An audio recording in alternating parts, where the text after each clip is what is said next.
Greetings and salutations, folks. Welcome back to another edition of Rank and File. I'll be your host for this week, Mike King. I am the Managing Director here at iPullRank, also founder, just in case you care. So today what I want to talk about is how to build an effective SEO deliverable.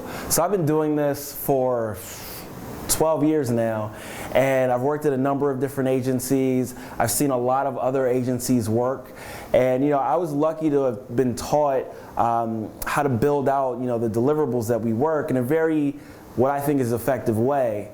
And what I want to talk about today is how you can also do the same. So here's the anatomy of a strong SEO deliverable. So the first thing is that we have an issue class, and everything is numbered. So the issue class is numbered, the actual issues are numbered, your recommendations are numbered, so they can be referenced in other documents pretty easily.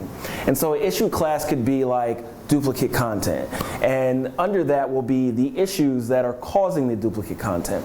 But let me not skip the other things first. So then we have priority scores. It's very important to have prioritization. We have 3 different measures for it. We go from 1 to 3. It's very similar to how people prioritize things with respect to in agile methodology. But basically we have benefit, ease, and readiness on a scale of 1 to 3.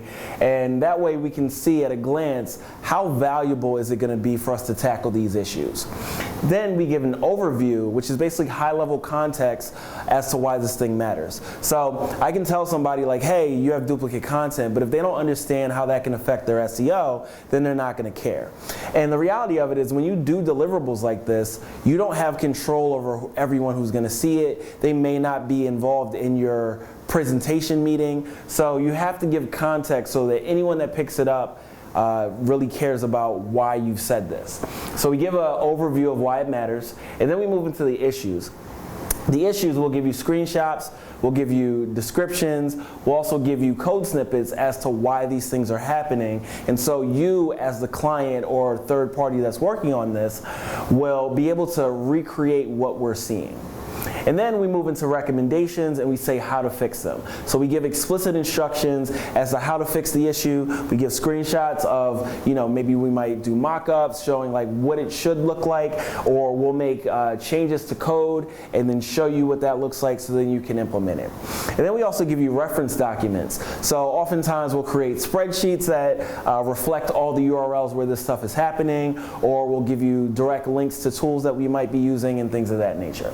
So some key things that you need to think about as far as do's and don'ts. One, you want to make sure you're tailoring it to your client. You shouldn't just have like these templates that you use over and over, you never update to speak to the specific situation of your client. It's fine to have descriptions that you use over and over, but with respect to what the issue is for the client, you want to be as specific as possible. You also want to segment your crawl data. So this is actually very important because of the fact that different page types are governed by different mechanisms. So if we're talking about a product detail page versus a category page, they may have different templates, they may have different code that are constructing them. So if you segment your crawl data, it helps it be far more actionable to the people that are implementing it because they know where to start. And then you should also segment your keyword data so you can then tailor or get an understanding of the benefit of the recommendation based on what keywords does it impact, what type of search volume is it there, which type of search volume is available there, and then also what segments of your keywords are going to be the most valuable with respect to keyword difficulty and such. And I've said this before, but I think it's incredibly important for you to be as specific as possible, because if you give people generic recommendations, they're not going to move on them. They're not going to know what to do with them either. As far as some don'ts, don't just take screenshots of tools and be like, here's a deliverable. That doesn't really help anybody. Anybody can go to PageSpeed Insights and say, oh, I have a low page speed score and I should remove these things. You need to be giving them more insight as to what to do, why it matters, and again, how to prioritize these different things that they're doing.